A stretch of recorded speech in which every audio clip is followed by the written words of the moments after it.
Mendonça, André Mendonça, sorteado agora, nesse instante, relator no lugar de Toffoli. Sorteio eletrônico, sorteio. Vamos então ao assunto. Ele foi sorteado porque Toffoli se afastou. Ele deixou a relatoria do caso Master depois de uma reunião entre os seus colegas e aguardando o que a Procuradoria-Geral da República diria a respeito de possível suspeita de Toffoli para continuar sendo o relator nessa investigação do escândalo do Master. Vamos ao vivo, então, em primeiro lugar, com a repórter Luciana Amaral, lá de Brasília. Ela tem as últimas informações. Contigo, Luciana, boa noite. Oi, William, muito boa noite a você e a todos que nos acompanham aqui no WW. Informação agora de último momento, então, é de que o André Mendonça vai ser o novo relator do caso Master, uma vez que Dias Toffoli acaba deixando a relatoria. Havia mesmo essa expectativa de que a redistribuição da relatoria acontecesse ainda hoje à noite e acabou, então, de sair esse resultado. Vale a gente destacar, então, que essa decisão, na verdade, foi tomada após uma longa reunião aqui na sede do Supremo Tribunal Federal e que a arguição de suspeição contra Toffoli vai ser extinta. Portanto, não vai ter mais andamento interno aqui no Supremo daquele processo que, em último caso, poderia levar ao afastamento de Toffoli do caso, uma vez, então, que ele próprio acabou entregando, acabou repassando essa relatoria para ser redistribuída e agora, então, temos André Mendonça como novo relator deste caso. Depois da reunião, os ministros soltaram uma nota conjunta, até numa tentativa, então, de tentar repassar, transparecer de alguma forma uma unidade entre eles. Nessa nota conjunta, os ministros dizem reconhecer a plena validade dos atos de Toffoli à frente do caso Master, expressam apoio pessoal ao ministro, e isso nas palavras deles na nota, apoio pessoal, abre aspas, respeitando a dignidade de sua excelência, fecha aspas. Ainda nessa nota conjunta, os ministros daqui do Supremo dizem que o Toffoli atendeu a todos os pedidos, tanto da Polícia Federal quanto também da Procuradoria-Geral da República. Essa reunião, ela começou aqui no Supremo por volta das 4h30 da tarde, foi até umas 7 da noite, isso uma primeira parte, fizeram um intervalo, chegaram a voltar por volta das 8 da noite, mas então essa segunda parte durou coisa de 10 minutos. Logo depois, então, eles acabaram soltando essa nota conjunta aqui no Supremo. Depois dessa reunião, Toffoli saiu em um dos corredores internos no subsolo daqui do STF. Ele chegou até a andar uma parte ao lado da ministra Carmen Lúcia e questionado por jornalistas sobre como foi a reunião, como foi o clima da reunião, ele disse que foi tudo excelente e também tudo unânime. Portanto, então, a gente vê uma tentativa de passar essa mensagem de que nessa crise toda de imagem do Supremo, o Supremo continuaria ainda unido. Bem, o presidente daqui do STF, Edson Fachin, ele chegou a encerrar mais cedo a sessão do plenário de hoje à tarde, viu? Justamente para poder fazer essa reunião com todos os ministros. Todos participaram, seja presencialmente, seja virtualmente. Uma espécie de reunião que foi vista como emergencial diante de todo o escândalo, diante de toda a revelação de menção a Toffoli no conteúdo do celular de Daniel Vorcaro, dono do Banco Master, e tudo então o que se sucedeu e tudo também o que já vinha sendo questionado em relação à conduta de Dias Toffoli à frente da relatoria então do caso Master. Mas é isso, ele portanto deixa a relatoria e agora esse caso todo já está em novas mãos, nas mãos de André Mendonça. William, volto contigo no estúdio. Obrigado, Luciana. Você continue acompanhando qualquer novidade, a gente interrompe e coloca você no ar. Estamos agora com a Flávia Maia na lista. Temos a Flávia Maia para mostrar para o público. Flávia Maia, obrigado por estar conosco. Boa noite. Boa noite. E meus colegas Thaís, Herédia e Caio Junqueiro na folia ali de dizer quem era o novo relator. Vocês me perdoem o atropelamento. Imagina. Boa noite a ambos. Walter Maierovitch, qual é a sua leitura do que aconteceu? É muito ruim, William. É isso, muito, muito ruim. O que se assistiu? Se assistiu um canto do cisne, também conhecido desde o Schubert por canto do adeus. Ocorreu o canto do cisne do Toffoli, mas, atenção, com um coro vergonhoso corporativo. Vergonhoso, e posso explicar por quê. Basta ver, por exemplo, no primeiro passo, a nota que foi divulgada. A nota diz o seguinte: não era caso de conhecimento das arguições, de impedimento e de suspeição.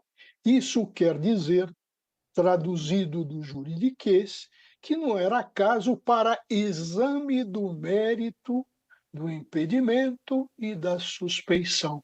Mas, 3 parágrafos abaixo, o que a nota diz? Que a suspeição e o impedimento não foram reconhecidos. Primeiro, eles não dizem que não examinaram o mérito e afastam, pois eles dizem que examinaram o mérito e não há impedimento e nem suspeição. Isso mostra o quê? Que a coisa mal feita, o corporativismo deslavado, Perdemos o contato pela internet com Walter Maierovitch. Walter, nós temos um breve problema técnico. Antes que algum bobão comece a achar que nós estamos cortando qualquer frase, é meramente uma questão técnica. Walter ficará conosco até o final do programa e falará o que bem entender. Só para nenhum bobão sair por aí falando bobagem. Então, enquanto a gente restabelece a ligação com o Walter, queria passar a palavra para o Creomar e pedir, do ponto de vista dele, cientista político, a avaliação do que o Supremo fez.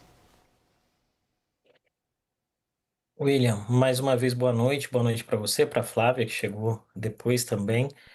Eu creio que quando a gente pensa naquilo que o Supremo fez um movimento de contenção de risco institucional para si, né?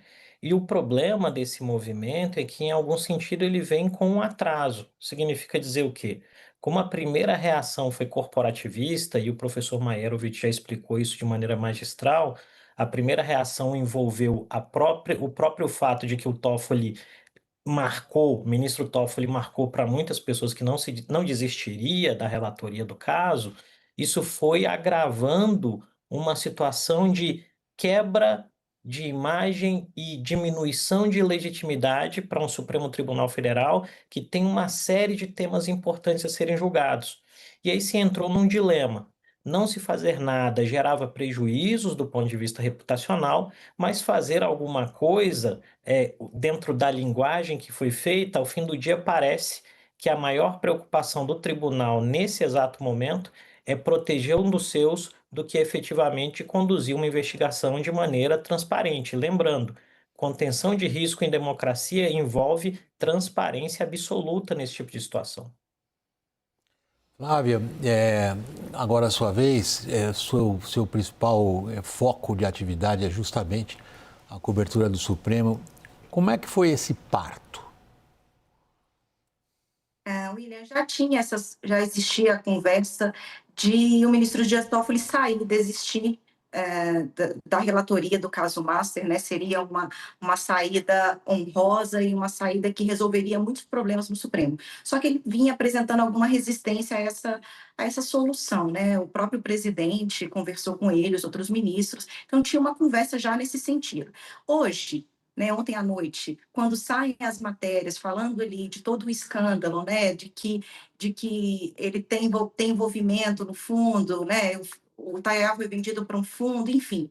E ele dá uma nota meio admitindo que realmente, né, era dono do fundo e tentando ali se esquivar, dizendo que o magistrado pode ter uma empresa, ele não pode ser administrador, pode. Então, assim, o soneto, a emenda saiu pior que o soneto, no fim das contas, então não tinha mais espaço para isso. Então, quando o ministro Toffoli aceita de alguma forma desistir do processo, ele salva a própria pele, né? Porque choveram pedidos de impeachment no Congresso Nacional.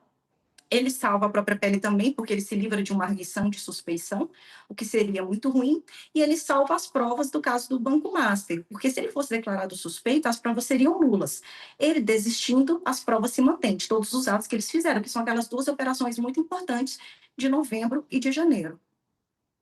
Caio, do ponto de vista político, quais foram as tratativas? William, primeiro tentar dar um certo... Primeiro permitir que o Toffoli, por si só, cedesse, mas a leitura geral era de que todos queriam que ele saísse, sem forçá-lo a sair.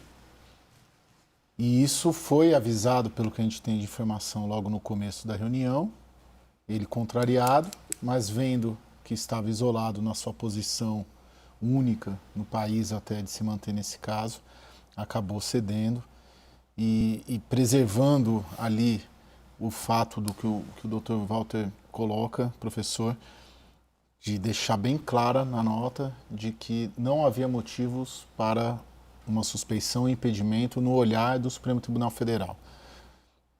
Com que ela protege.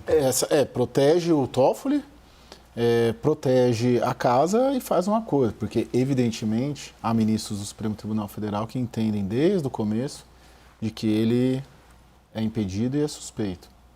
Mas a negociação e a tratativa foi nesses termos. Eu saio para distensionar o ambiente político, para tentar não expor mais a corte como ela está exposta, na maior crise de credibilidade e imagem de sua história. Mas o meu argumento, no caso do Toffoli, de que ele não haveria motivos técnicos jurídicos para ele ser afastado, vocês me respaldam. Essa foi a tratativa. É isso. William, nessa nota que o professor Maierovitch chama a atenção, eles têm outros pontos ali. Um deles é dizer que o Toffoli atendeu a todos os pedidos da Procuradoria-Geral da República e da Polícia Federal. Não é verdade.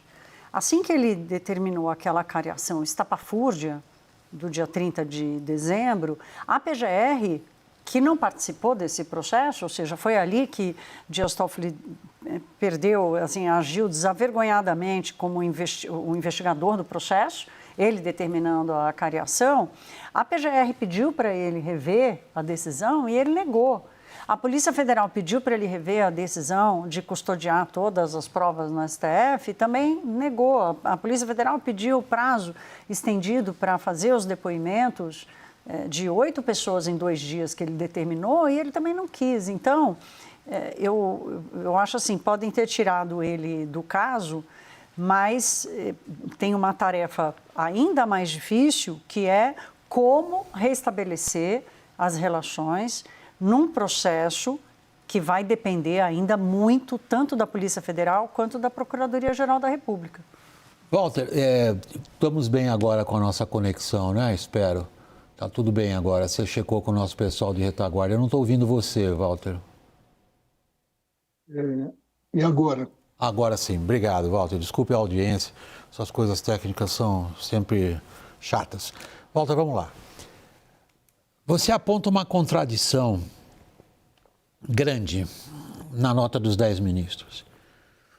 Na sua descrição dessa nota, na sua avaliação dos termos dessa nota, você aponta: não é o caso de se examinar, diz a nota, o mérito da questão, a arguição de suspeição. Mas lá no fim examina assim e diz que não há necessidade. Aí tem essa primeira contradição.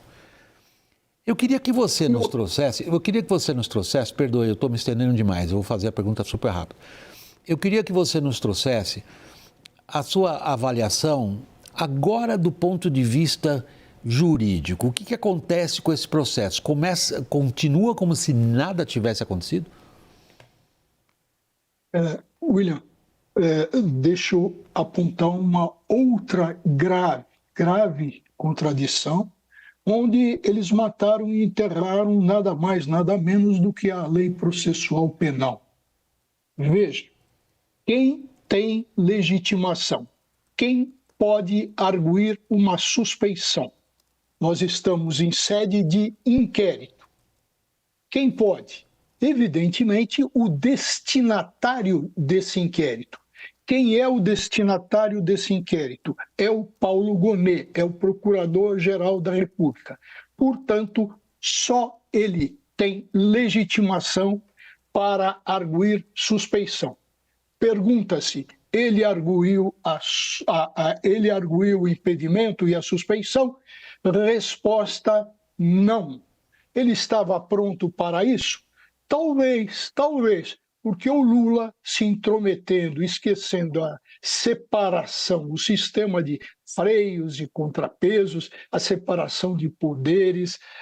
O que ele fez? Ele chamou o Gonet por uma conversa e depois revelou essa conversa, dizendo que o Toffoli tinha que cair fora, havia suspeição, e que o Toffoli deveria até fazer as malas. Então, uma intervenção fora de hora. E o Gonet, o que fez? Por enquanto, nada. E o Supremo, o que disse? Olha, as arguições apresentadas não são conhecidas. Porque o legitimado é só o Gonet, mas o Gonet não arguiu absolutamente nada. Então, essa gravíssima, porque atropelaram a lei processual penal. Quiseram fazer o acerto e aí a regra foi o vale tudo. Mas se enterraram o defunto, William, e os pés ficaram para fora. E quais são os pés desse defunto? É que, atenção, em toda essa documentação da Polícia Federal, existem indicativos com lastro de cometimentos de crimes pelo Toffoli. E aí? Assunto encerrado ou deverão passar para o procurador, que tem a opinião sobre crimes ou não. Nós temos aí eventual coautoria nas condutas com o Vorcaro, nós temos obstrução de justiça pelo Toffoli, como bem colocou a Thaís, ele fez uma inversão tumultuária, assumiu panos de Catão censor, e mais do que isso, de Torquemada, tem também o que? Favorecimento, tem também pela documentação do Supremo o que? Um eventual sócio oculto, e os patrimônios dos irmãos eram suficientes para isso, tem as datas, venda em 2021, depois circula um dinheiro para a conta em 2024, e o negócio, como que foi? Quer dizer, tem indicativos de crimes. E o Paulo Gonet, que não pode fazer o papel de fantoche do Supremo, ele é independente, o Ministério Público é uma instituição fundamental na democracia. O que ele tem que fazer? Ele tem de pedir autorização ao Supremo para investigar o ministro Toffoli. Não pode esse grande escândalo ficar barato e nessa notinha, desculpe, ridícula. Deixa eu pegar o lado político que o Walter está nos colocando diante dos nossos olhos, Cromar, que é Lula e Gonet. O que o Lula está tentando? William, excelente pergunta. Eu creio que o Lula, e aqui eu vou me aproveitar da retrospectiva que a Thaís fez logo na primeira participação dela. Eu creio que talvez não só o Lula, mas grande parte desse ecossistema político em Brasília esteja tentando construir algum tipo de alternativa, e aqui eu vou usar uma expressão da Flávia, né, também, que livre a sua própria cara. Porque quando nós voltamos à cronologia desses fatos que envolvem o Master, desde o momento em que o STF entra no jogo, na figura do Toffoli, o que nós vemos em algum momento, de maneira mais ousada, um movimento de pinça saindo do STF e saindo do TCU para constranger as autoridades monetárias do Banco Central. Eu creio que o ápice disso foi a tentativa de acariação em que convidava um diretor do BC para sentar frente a frente com o ex-presidente do Banco Master. Esses movimentos, depois, mediante diálogos e investigações que estão acontecendo agora em paralelo, muito capitaneadas do ponto de vista midiático pelo senador Renan Calheiros, têm mostrado que há um número alto de atores políticos envolvidos e preocupados com o tema, no sentido de que as negociações não ocorram para tirar um e condenar outros, mas que, em algum sentido, as investigações possam ser pelo menos retardadas ou utilizadas do ponto de vista eleitoral. Eu creio que o movimento hoje, o movimento feito pelo presidente da República, em algum sentido, chamando o chefe do Ministério Público para conversar, está de olho no momento atual, mas está preocupado também com as implicações eleitorais disso. Porque a gente tem que lembrar que um elemento chave das disputas eleitorais em passado recente no Brasil foi o passivo que o Partido dos Trabalhadores e a figura do presidente da República acumularam sobre si naquilo que envolve escândalos, corrupções e coisas do gênero. Então, não por acaso, isso vai também ser pauta de um processo eleitoral que tem tudo para ser hiper complicado. A gente volta a esse ponto, Cromar, que acho importante que você já está trazendo um pouco para nós. Eu vou segurar-lhe um pouquinho agora a respeito do impacto eleitoral de tudo isso, para trazer com a Flávia a apreciação do papel da PGR, Flávia. As figuras aí, vamos fulanizar um pouquinho. Paulo Gonet é conduzido a essa posição através de uma série de articulações políticas, até aí nenhuma novidade, porque isso acontece com a nomeação de todo o Procurador-Geral da República, mas da qual participaram ministros do Supremo com influência muito forte dentro da Corte naquele momento, particularmente o decano Gilmar Mendes. Há um entendimento dentro do Supremo, em função da atuação de quem precedeu Paulo Gonet, que haveria a necessidade de uma alteração de personalidade, inclusive de atuação. E o Paulo Gonet entra nessa conta política, como um perfil considerado adequado ao momento político.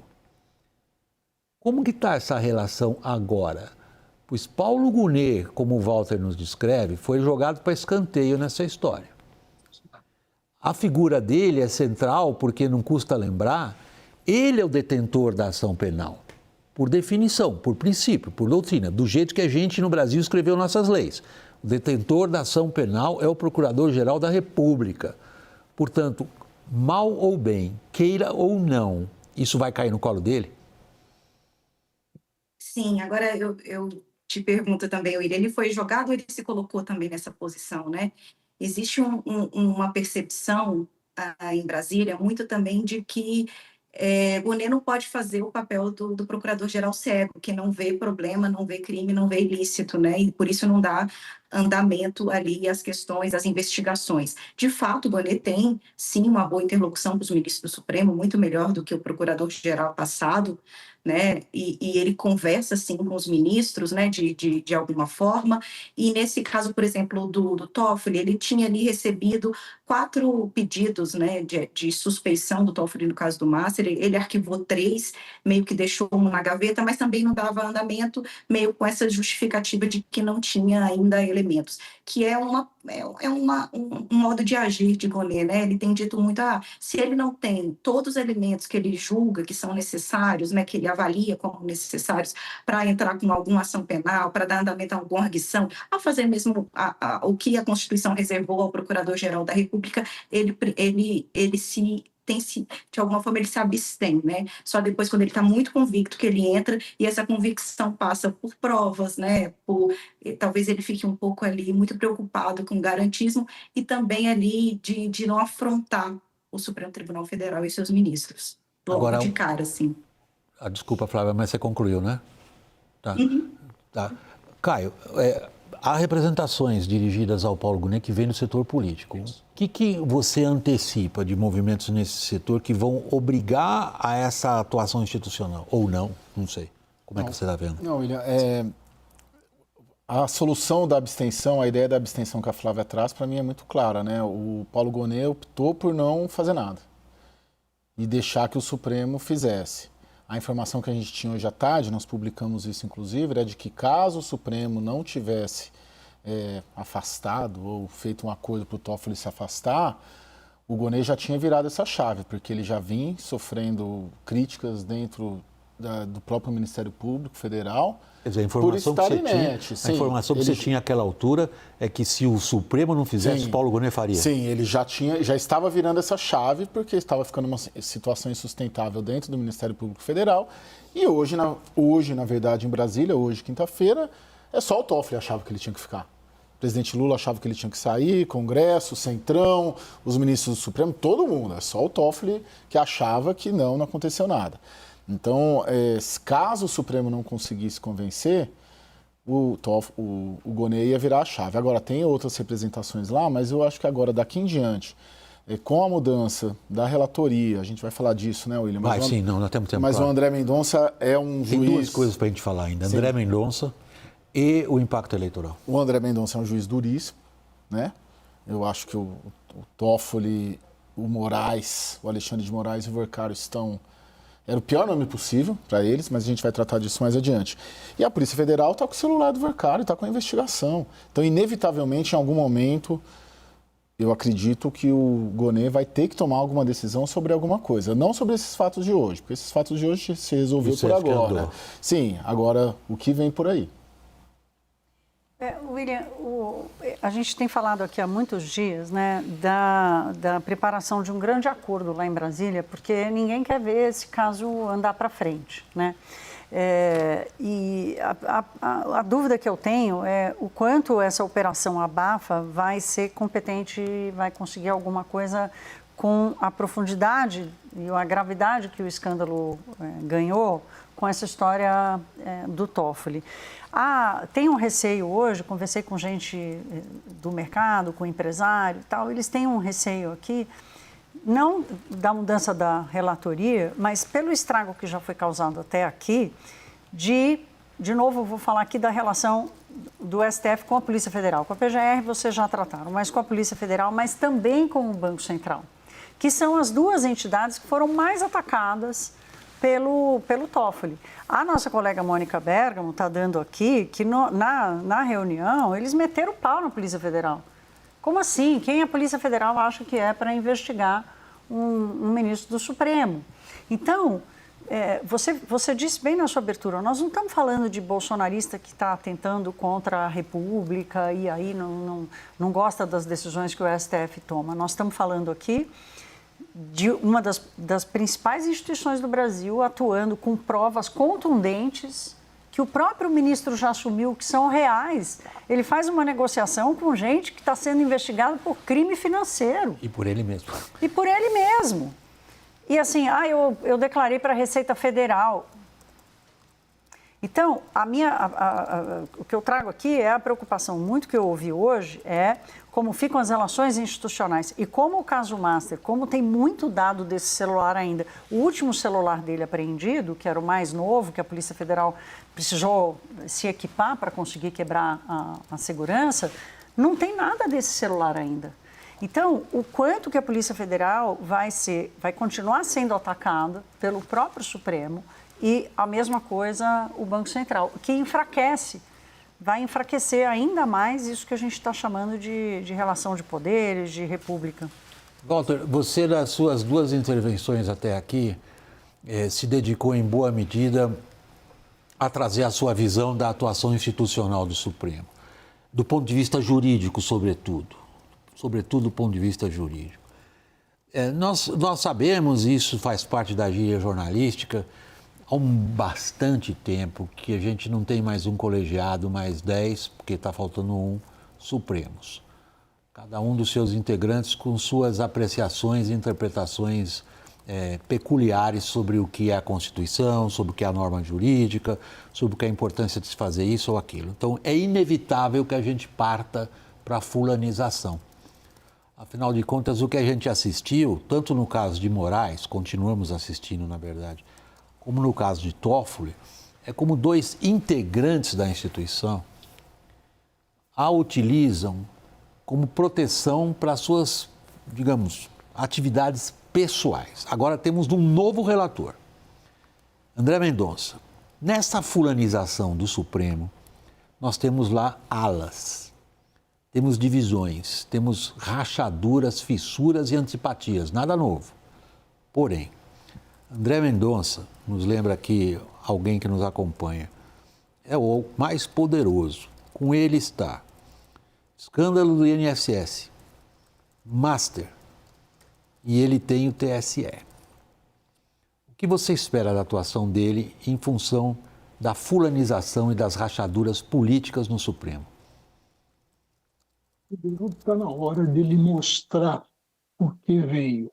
Ele foi nomeado pelo Bolsonaro em cima de um discurso do Bolsonaro que precisava, primeiro, de um evangélico de ponta, e segundo, que ele precisava de um ministro para tomar tubaína e ser orientado. Chegou a hora. O Supremo está em frangalhos. Vamos pensar, por favor, para onde vai, depois dessa nota, depois dessa composição, essa composição corporativa? Dá para continuar a falar em código de ética? Onde foi parar a ética do Fachin se essa decisão foi unânime? E mais, William, mais, atenção, isso é irritante para um operador de direito, é o meu caso e de tantos outros. É irritante. Todo mundo sabe que o Supremo Tribunal Federal é o guardião da Constituição. E assim agiu na tentativa de um golpe. É o guardião da Constituição. E o Supremo Tribunal Federal, desculpe a expressão, mas é para todo mundo entender, deu uma de Miguel com relação ao princípio do juiz natural. Ora, o Toffoli não é o juiz natural. Não tem, até agora, suspeitos com foro por prerrogativa de função. Eles se reuniram e deram as costas para a Constituição e para o juiz natural. E outro ponto a se considerar é o seguinte: se o Supremo não tem um órgão sancionador, ninguém vigia o Supremo e só tem o impeachment pelo Senado, e a lei orgânica fala que um juiz, um magistrado tem que ter conduta irreprovável. Irreprovável. Se jogou isso pela janela, viagens do Toffoli, a advocacia pela mulher do Toffoli, pela mulher do Alexandre de Moraes, tudo pela janela. Viagens do Cássio, tudo pela janela. Ora, se está acontecendo tudo isso, porque o Supremo não tem um órgão correcional fiscalizador, eu gostaria de lembrar que o Ministério Público, o GONE, tem. E atenção, não é o que todo mundo pensa que é o Conselho Nacional de Justiça. Não, existe uma lei complementar que dá ao Conselho Superior do Ministério Público poderes para agir contra o procurador em caso de prevaricação. Prevaricação. As atuações do GONE estão com odor de prevaricação.